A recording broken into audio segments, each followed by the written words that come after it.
Buenas tardes, en el aire, 360 grados, su programa de ahora de las 4 de la tarde. Estaremos con ustedes una hora comentando todo lo que ha ocurrido en el país desde la mañana de hoy hasta esta hora, la prima tarde, cuando ya comienza a caer el día y entraremos en la noche ya muy pronto.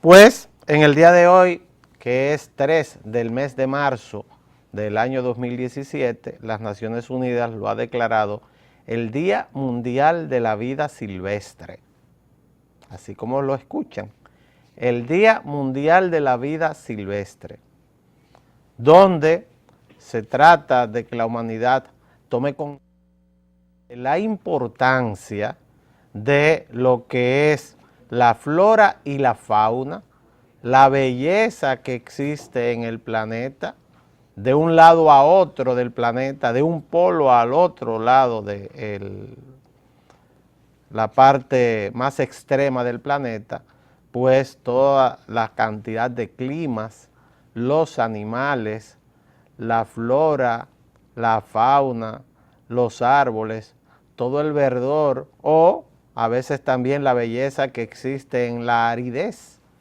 porque ¿quién duda de que el matiz de colores que existe en los casquetes polares, que lamentablemente se están desapareciendo por el calentamiento global, pero ese matiz, ese color tan diferente a nivel cromático que existe en los polos, a pesar de que es la parte más árida del planeta, también es hermosa. Así que las Naciones Unidas declaran hoy, día 3 de marzo de cada año, el Día Mundial de la Vida Silvestre, y el mensaje que dicta el secretario general de las Naciones Unidas para el día de hoy es que los jóvenes hagan conciencia acerca de la oportunidad que se les brinda al tener vida y poder disfrutar de todo el verdor y la forma en que tenemos que guardarlo, que protegerlo para las próximas generaciones. Así que hoy es el Día Mundial de la Vida Silvestre. Y en el día de hoy también el presidente Danilo Medina pues dictó 2 decretos. Un primer decreto con la designación de una persona que se llama, yo no sabía que tenía tantos nombres, por eso se ha destacado tanto probablemente. Gerardo César Ramón Pina Toribio. Desde que decimos Pina Toribio ya sabemos quién es, miembro del Comité Político del Partido de la Liberación Dominicana, fue consultor jurídico del Poder Ejecutivo hasta el 16 de agosto del pasado año, también fue Procurador General de la República y un gran amigo nuestro. Así que César Pina va como embajador dominicano a Argentina, mi segunda patria, donde yo estudié y viví bastante tiempo. También fue designado en el mismo decreto, el 46, guión 17, el licenciado Francisco A. Caraballo como embajador representante permanente de la República Dominicana ante una gran cantidad de organismos. Va a tener mucho trabajo el licenciado Francisco Caraballo, representante en la Organización de las Naciones Unidas con sede en Ginebra, Suiza, para la Oficina del Alto Comisionado de las Naciones Unidas para los Derechos Humanos, para los Refugiados, Organización Internacional del Trabajo, Organización Mundial de la Salud, Programa Conjunto de las Naciones Unidas sobre el SIDA-ONU-SIDA, Organización Meteorológica Mundial, Instituto de las Naciones Unidas de Investigación sobre el Desarme y la Comisión de Indemnizaciones de las Naciones Unidas, todas con sedes en Ginebra en el mismo edificio. Porque nosotros cuando estuvimos al frente del Programa Nacional de SIDA, pues tuvimos la oportunidad de estar en esa sede, así que por eso es nombrado el licenciado Francisco Caraballo, representante ante tantos organismos, porque todos tienen el mismo local.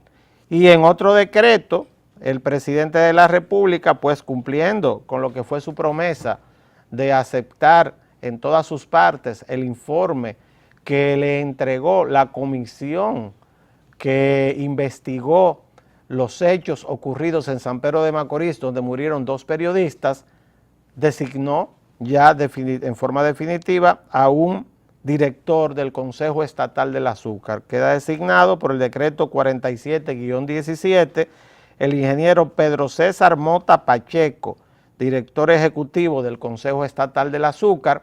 Hasta el día de hoy se desempeñaba como gobernador civil de la provincia de San Pedro de Macorís, y entonces es sustituido por el señor Luis Miguel Pichirilo Macabé como gobernador, que es el nuevo gobernador de la provincia de San Pedro de Macorís. En este decreto queda claro algo. El señor Pedro Mota, quien fue director de Protecon, quien también estuvo como uno de los gerentes de EDESTE, de la distribuidora de electricidad del Este, es oriundo y vive en San Pedro de Macorís, ahora queda como director del CEA, pues todo esto es para hacer saber que es de San Pedro de Macorís, y donde ocurrieron los hechos lastimosos, graves, vergonzosos, donde se investigó por parte de la comisión que nombró el presidente lo que ocurrió en esa emisora. Fue un hecho de sangre que conmocionó al país, y posteriormente el suicidio de la persona que los cometió en medio de un estado de desesperación aparentemente, pues también esas personas eran de San Pedro de Macorís. No hay duda de que el presidente da la señal con esta designación de que el tema de San Pedro de Macorís, estas muertes, a pesar de que ya se sabe todo lo que ocurrió, no ha terminado. No ha terminado porque hay una comisión que encabeza nuestro amigo el doctor Bautista Rojas Gómez, la cual promete seguir investigando y dando informes cada 2 meses sobre el tema del Consejo Estatal del Azúcar y el reparto de todas estas tierras, y al frente del Consejo Estatal del Azúcar queda una persona que debe tener un conocimiento vasto de todo lo que ha ocurrido, por lo menos alrededor de San Pedro de Macorís, con el tema de las tierras del CEA. ¿Por qué decimos esto? Porque la provincia azucarera por excelencia del país, mientras el CEA estuvo rindiendo servicios a la República Dominicana, y antes de esto, desde el principio del siglo XX, la llamada danza de los millones, que fue la primera vez en que se produjo una migración desde la isla de Puerto Rico hasta República Dominicana.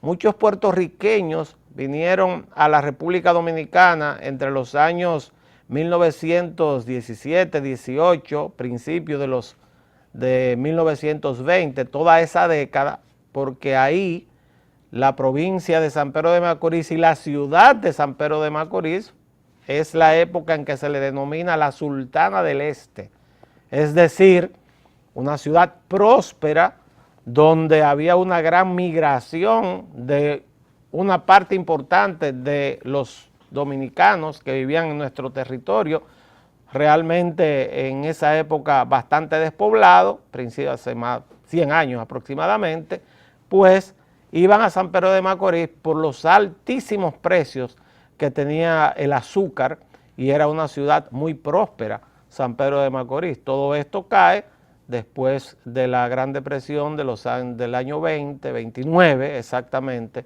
en los Estados Unidos, y el inicio de la Segunda Guerra Mundial, aunque como exportador neto de materias primas, pues Trujillo hizo reverdecer toda la industria azucarera. Todo este tema queda en San Pedro de Macorís, así que el señor Pedro Mota, quien es un dirigente del Partido de la Liberación Dominicana, ya queda encargado de dar seguimiento a un tema muy espinoso, porque en el día de hoy, aparte de que se anunció que el gobierno enviaba el expediente hasta la Procuraduría General de la República, pues ya hay una persona que depositó una querella en contra del director saliente y varios funcionarios del CEA, motivada en que hay, según esa persona que depositó la querella, una venta de unos terrenos por 4 millones de pesos que se vendieron 3 veces.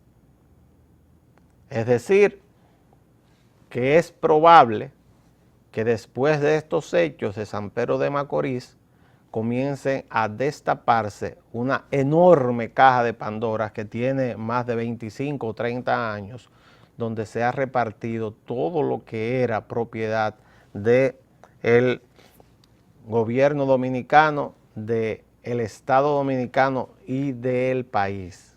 ¿Cuál era nuestra propiedad? Todos esos terrenos del CEA que fueron heredados y estatizados después de la muerte del dictador Trujillo.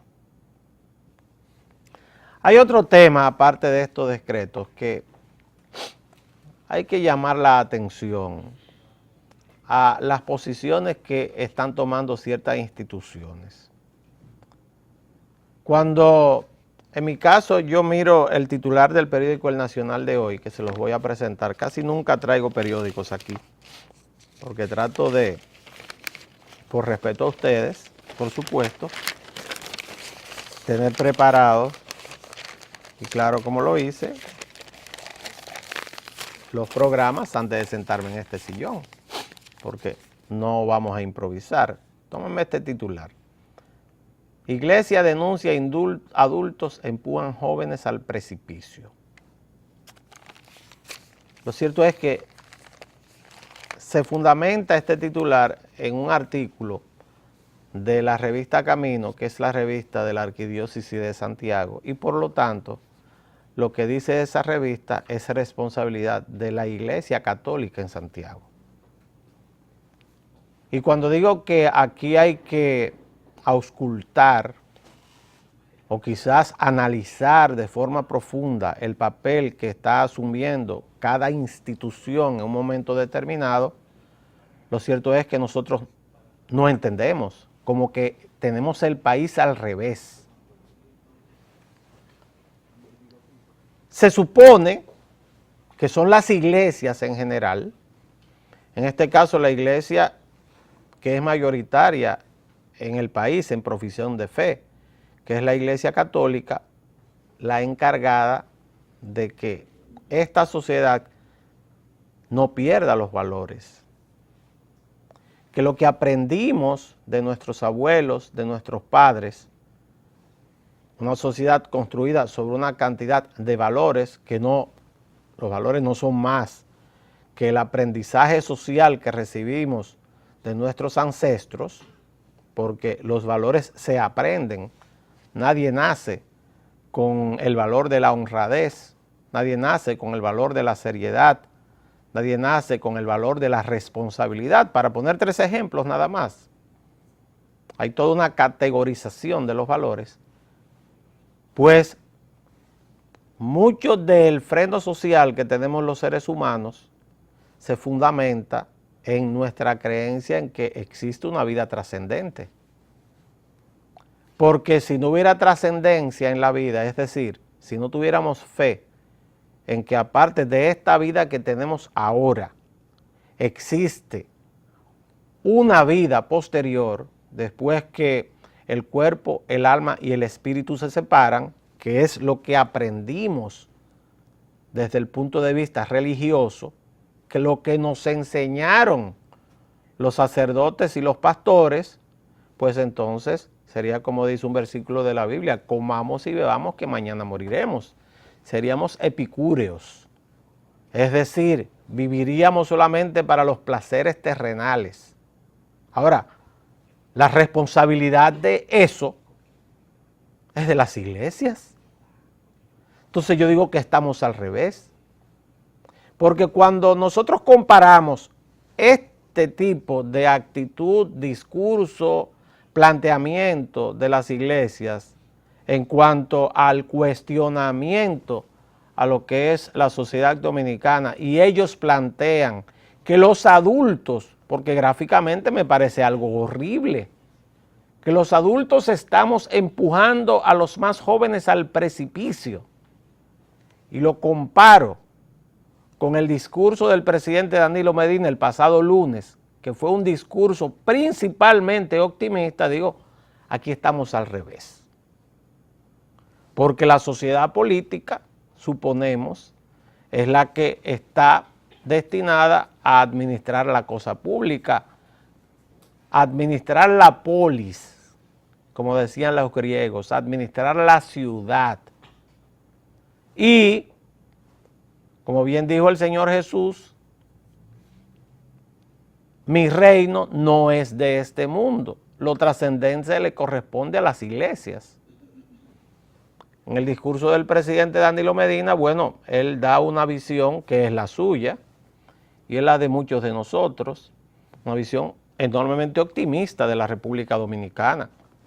Hablamos de que en el día de hoy, por ejemplo, el Banco Central publica la cifra o el indicador de crecimiento económico anualizado al mes de enero y hablamos de un crecimiento de 5.5% del PIB. Hablamos que en el día de hoy, por ejemplo, hubo una reunión en el Palacio Nacional donde el ministro de la Presidencia, Gustavo Montalvo, reúne ya a los principales funcionarios del área del transporte de la República Dominicana, funcionarios de gobierno, la OTTT, la OPRED. ¿Para qué? Para ya comenzar a trazar los planes de cómo vamos a implementar la nueva ley de transporte y cómo vamos a reorganizarlo todo. De cómo vamos a crear, nos imaginamos que se trató en la reunión de la semana pasada con los sindicalistas y con los empresarios del transporte, la forma en que se le dará participación a todo el mundo en lo que es uno de los gastos de bolsillo más importantes de la familia dominicana, que es transportarse. O sea, positivo, optimista.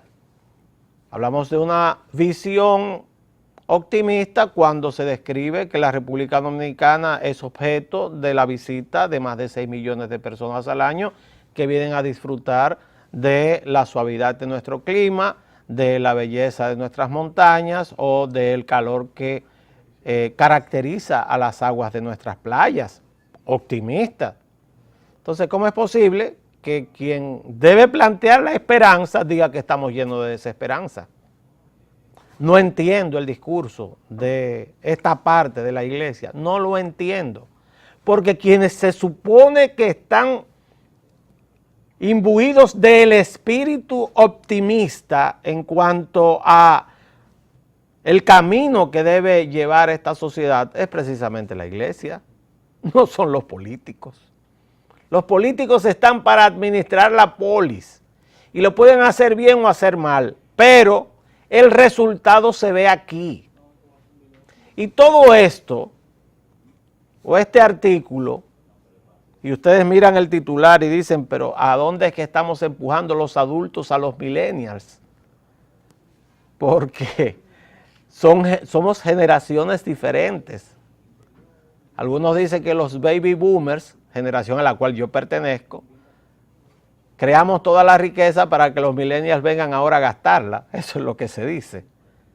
Pero todo esto se plantea por la muerte de un joven en una discoteca, en un concurso o en una apuesta donde se toma de un tirón una botella de tequila.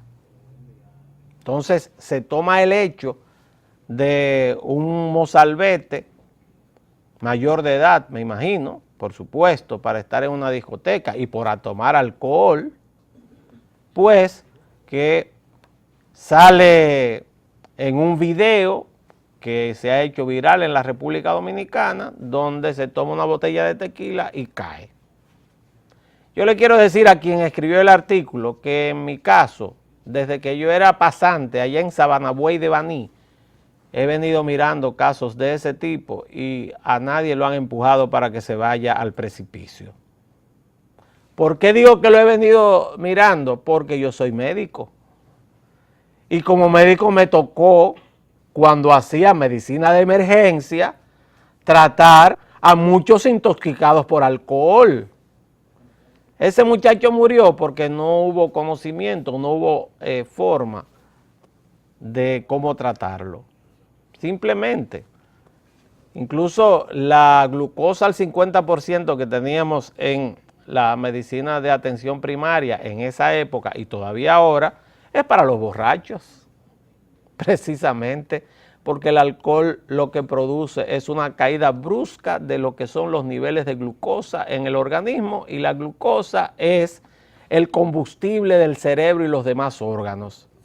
Ese muchacho muere por una pérdida brusca de todo lo que es ese combustible, que es lo que hace funcionar a los órganos, especialmente al cerebro y al corazón.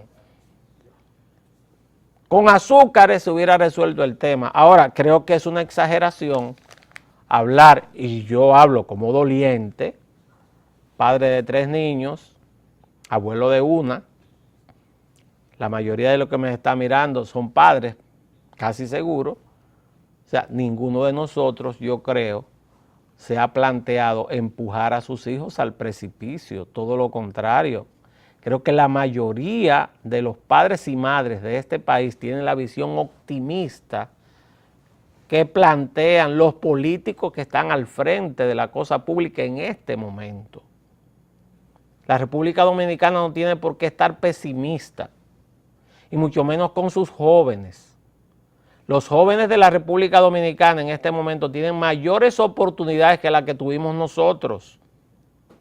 En el caso nuestro, cuando nos tocó ir a una universidad en la República Dominicana, existían 2 universidades. Bueno, había 2 en la capital y una en Santiago. La Pontificia Universidad Católica Madre y Maestra, que se fundó en el año 61 o 62.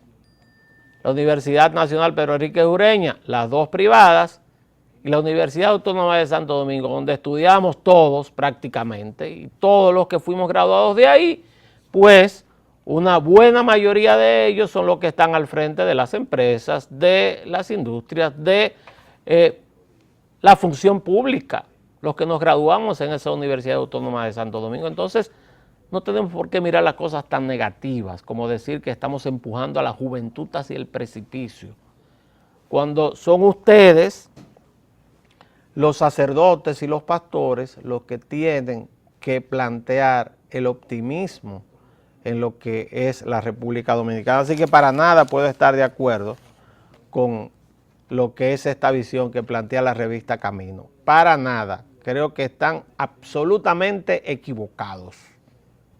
Y en el día de hoy, por otro lado, en el Palacio de Justicia de Ciudad Nueva, bueno, ahí habrá que poner una unidad del 911 fija. Cada vez que hablen del juicio del señor Blas Peralta, yo le tengo un mensaje a mi amigo Dalbert Polanco, mi amigo y colega de tantos años. Usted manda una unidad del 911 ahí. ¿Saben por qué digo 911? Para beneficio de los niños, no es 911, es 911. Porque si un niño toma un teléfono de estos y dice, bueno, vamos a llamar por una emergencia y busca 9, el 11 no existe. Existe el 911. Pues el 911 hay que mandarlo permanentemente al Palacio de Justicia. Hace una semana, cuando la fiscal de la capital, Jenny Berenice Reynoso, intentó comenzar a leer los cargos por los que se acusa a las personas que están sometidas por la muerte del ex rector de la Universidad Autónoma de Santo Domingo, el doctor Febrillet, pues, ¿qué ocurrió?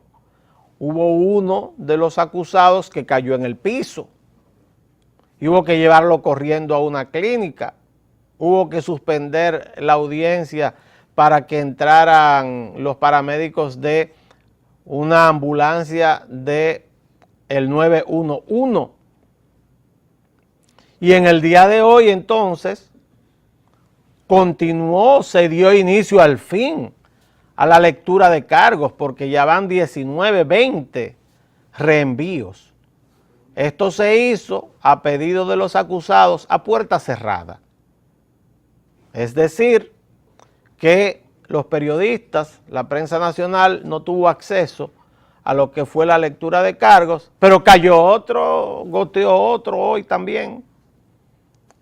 Hubo otro que cayó, sufrió otra crisis de salud, todos se enferman cuando les llega la hora de decir la verdad, o por lo menos de escuchar de qué están acusados, y los abogados expertos en chicanas jurídicas inmediatamente pidieron que el juez aplazara nueva vez lo que es la audiencia, lo cual no se hizo porque al final, por fin, se pudieron leer los cargos de los que están acusados de la muerte del exrector de la Universidad Autónoma Mateo Aquino Febrillet, exactamente es como se llamó en vida. Un hecho de sangre lamentable, donde existen implicaciones de orden político y donde se ha ido manejando la situación de modo tal que pareciera que se quiere que los acusados queden impunes, a pesar de que según la Fiscalía existen pruebas más que suficientes para pedir una condena para estas personas, y aparte de esto, de esta condena, pues que estas personas sean condenadas a la pena máxima que establece la ley. A ver qué pasa, inmediatamente comienza el juicio, ese juicio no se va a detener. Cada semana tendrá que haber audiencia y a eso es que le están huyendo los abogados y los mismos acusados como el diablo a la cruz, a ver de qué forma ellos pueden hacer algún tipo de maniobra extrajudicial e intentar librarse de la mano de la justicia, que yo creo que será muy difícil porque es un caso de muy alto perfil. Así que en el día de hoy se leyeron los cargos contra Blas Peralta y comparte por la muerte del exrector de la UAS, Mateo Aquino Febrillet. Volvemos con la sección de noticias internacionales.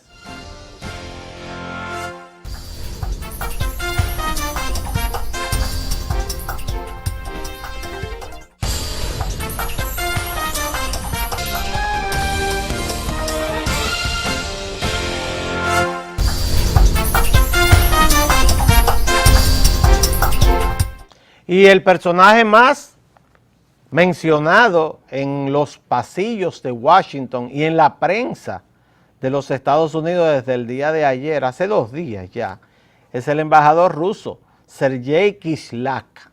Ese señor que está ahí, que es embajador de Rusia en los Estados Unidos desde el año 2008, es decir, ya tiene 9 años como embajador de Rusia en los Estados Unidos. Por una parte, se plantea que él pertenece a los servicios de espionaje de Rusia y que al mismo tiempo es embajador de Rusia. Rusia negó terminante y airadamente esta afirmación de la prensa norteamericana y la calificó de una cacería de brujas. ¿Por qué Sergei Kislyak, ese señor que está ahí, es el personaje más mencionado desde el día de ayer? Porque el día de ayer se demostró en el Washington Post que Jeff Sessions, el procurador general de los Estados Unidos, mintió o fue una mentira enmascarada en medias verdades en lo que fue su declaración jurada frente a la comisión de senadores que lo examinó para aprobar su nombramiento como General Attorney del Departamento de Justicia de los Estados Unidos. Esto abre un espacio a lo que podría ser incluso un sometimiento a la justicia por perjurio del Procurador General de los Estados Unidos, Jeff Sessions. Pero no solamente eso, es uno de los personajes que primero apoyó al presidente Donald Trump en lo que fue su candidatura, cuando nadie creía en ella.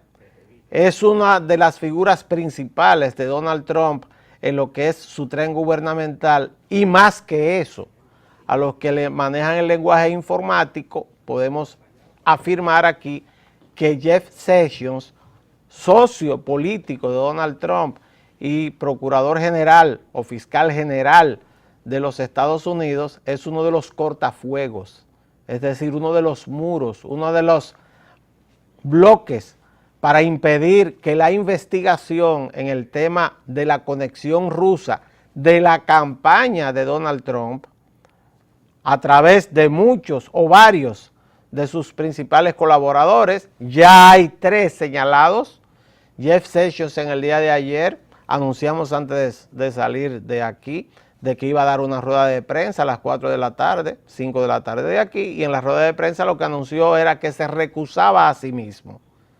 Ese término lo que quiere decir es que no participará en la investigación que ya está llevando a cabo el FBI acerca de la influencia o intervención del gobierno ruso en las elecciones norteamericanas. Fíjense la gravedad de lo que es esta acusación. Ya el FBI está haciendo una investigación, pero se ha determinado que Sergei Kislyak, el embajador de Rusia, se reunió con Jeff Sessions, con el general Michael Flynn, que ya renunció al gobierno, era el consejero principal de Seguridad Nacional de los Estados Unidos, y también con Kushner. Kushner es el esposo de Ivanka Trump, también está nombrado como uno de los principales colaboradores de su suegro, el presidente de los Estados Unidos, es dueño de un medio de comunicación en la ciudad de Nueva York, es millonario también, pero está siendo acusado de que se reunió y no está en la agenda que se dio a conocer desde la Casa Blanca por el jefe de prensa de la Casa Blanca, Spicer, hace varios días, acerca de con quiénes se había reunido cada persona de lo que son los miembros del entorno de Donald Trump. Esto se parece demasiado hasta este punto, ojalá que no sea así para que Estados Unidos no se desestabilice, a lo que ocurrió con Watergate. Tanto se parece que aquella famosa investigación de Bob Woodward, que ahora lo vemos que está opinando en CNN sobre este tema, y Bernstein, ambos escribieron un libro que se llama All the President's Men, que en español quiere decir Todos los hombres del presidente. Richard Nixon sale del gobierno renunciado porque todo su entorno fue acusado de conspirar para violar lo que fuera el comité de campaña del Partido Demócrata en el año 1968. Para las elecciones del 68 intentaron poner micrófonos, fueron capturados y comenzó a caer uno a uno en escalera, todos comenzaron a caer, los hombres del presidente, como Bernstein y Woodward titularon aquel libro. En el caso de Donald Trump se parece mucho el tema. Primero se negó totalmente lo que fue algún tipo de influencia con Rusia, a pesar de que el bocazas de Trump, en medio de la campaña, planteó a los rusos que hackearan al Partido Demócrata.